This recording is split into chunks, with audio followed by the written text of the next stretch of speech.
Welcome back to your own YouTube channel একাগ্রতা classes. তোমরা যারা সেমিস্টার 3 এর স্টুডেন্টস আছো এবং তোমাদের মাইনর সাবজেক্ট হিসাবে পলিটিক্যাল সায়েন্স আছে, তাদের জন্য আজকের এই ভিডিওটি অত্যন্ত গুরুত্বপূর্ণ। এই ভিডিওটিতে তোমাদের যে সাবজেক্টটা আছে মাইনর পলিটিক্যাল সায়েন্স, সেটা লাস্ট মিনিট সাজেশন আমি দেব।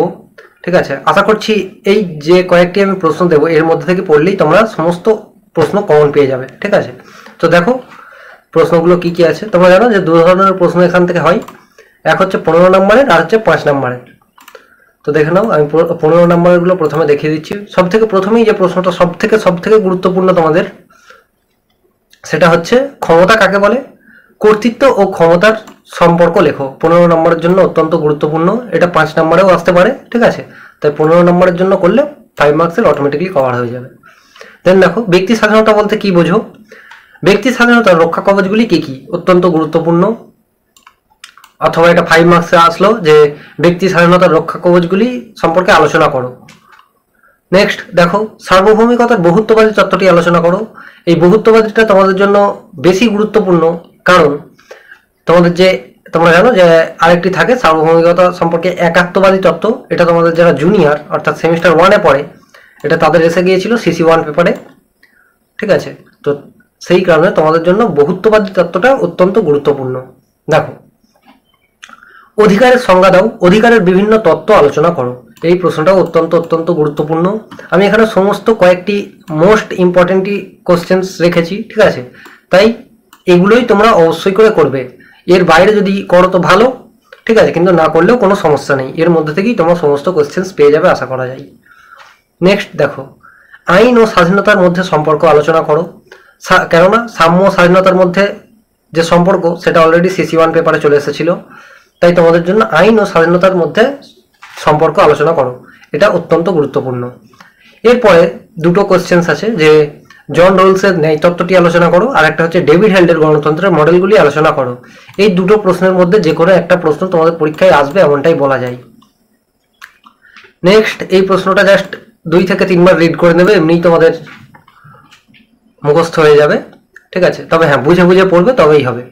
তুমি কি মনে করো গণতন্ত্র ও কর্তৃত্ববাদী পরস্পর বিরোধী ধারণা? তোমার উত্তরের সপক্ষে যুক্তি দাও। নেক্সট দেখো, নাগরিকতার উদারবাদী তত্ত্বটি সমালোচনা সহ লেখো। অত্যন্ত গুরুত্বপূর্ণ কোশ্চেন্স। এবার এই প্রশ্নগুলো যে আমি 9টা প্রশ্ন বললাম, এর মধ্যে তোমরা কোনটা কোনটা আগে করবে, অর্থাৎ সব থেকে গুরুত্বপূর্ণ এগুলোর মধ্যেও যেগুলো মোস্ট ইম্পর্টেন্ট আমি বলে দিচ্ছি। সব থেকে প্রথমে তোমরা করবে এই 3 নম্বর কোশ্চেনটা, সার্বভৌমিকতার বহুত্ববাদী তত্ত্ব। তারপরে তোমরা এই দুটো কোশ্চেন্স করে নেবে 6 আর 7।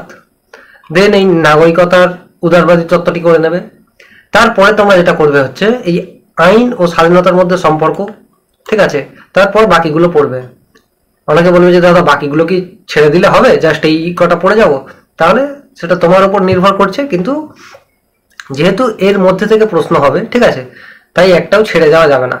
কোনটা কোনটা আগে পড়বে আমি সেটা বলে দিলাম, সেই সিকোয়েন্সে পড়লে তোমাদেরই সুবিধা হবে। নেক্সট এইগুলো জাস্ট রিড করে নেবে। হ্যাঁ, তোমরা জানো যে মাইনর 1 অর্থাৎ তোমাদের যারা সেমিস্টার 1-এ যারা ছিল তোমাদের জুনিয়র, তাদের সিলেবাসও সেম। তো এই প্রশ্নটা তাদের এসে গিয়েছিল যে আইনের সংজ্ঞা দাও, আইনের বিভিন্ন উৎসগুলি আলোচনা করো। তোমরা এটা 5 মার্কসের জন্য পড়বে, অত্যন্ত গুরুত্বপূর্ণ প্রশ্ন। ঠিক আছে, এবার দেখো এখানে 5 মার্কসে কয়েকটি আছে। জাতির ধারণার ব্যাখ্যা করো, জাতি ও রাষ্ট্রের মধ্যে পার্থক্য লেখো, আইন ও সমতার সম্পর্ক আলোচনা করো, স্বাধীনতা সম্পর্কে জন স্টুয়ার্ট মিলের ধারণা ব্যাখ্যা করো। এই প্রশ্নটা তোমাদের 15 মার্কসেও আসতে পারে। ঠিক আছে, অনেকে বলবে যে দাদা এই মাত্র 4টে কোশ্চেন্স করলেই হয়ে যাবে কি? না, 4টে কোশ্চেন্স করলে হবে না। ঠিক আছে, তোমাদের এখান থেকে অনেক কোশ্চেন্স 5 মার্কসে কমন পেয়ে যাবে। এছাড়াও আরও কয়েকটি 5 মার্কস আমি এই পিডিএফে ইনক্লুড করা হয়নি। ঠিক আছে, সেগুলো আমি হোয়াটসঅ্যাপ গ্রুপে প্রোভাইড করে দিচ্ছি। ঠিক আছে, তাই ডেসক্রিপশনে দেখো হোয়াটসঅ্যাপ গ্রুপের লিঙ্ক দেওয়া আছে, সেখানে জাস্ট টেক্সট করে দাও, আমি সমস্ত পিডিএফটি তোমাদের শেয়ার করে দিচ্ছি। ঠিক আছে, সো থ্যাংক ইউ। এবং এর উত্তরগুলো আমাদের অ্যাপে বা আমাদের যে হোয়াটসঅ্যাপ গ্রুপ আছে সেখানে দিয়ে দেওয়া হচ্ছে। ঠিক আছে, তাই অবশ্যই করে নিচে দেওয়া লিঙ্ক থেকে হোয়াটসঅ্যাপ গ্রুপে জয়েন হয়ে যাও, তোমাদের পরীক্ষা অনেক ভালো হবে। ঠিক আছে, থ্যাংক ইউ।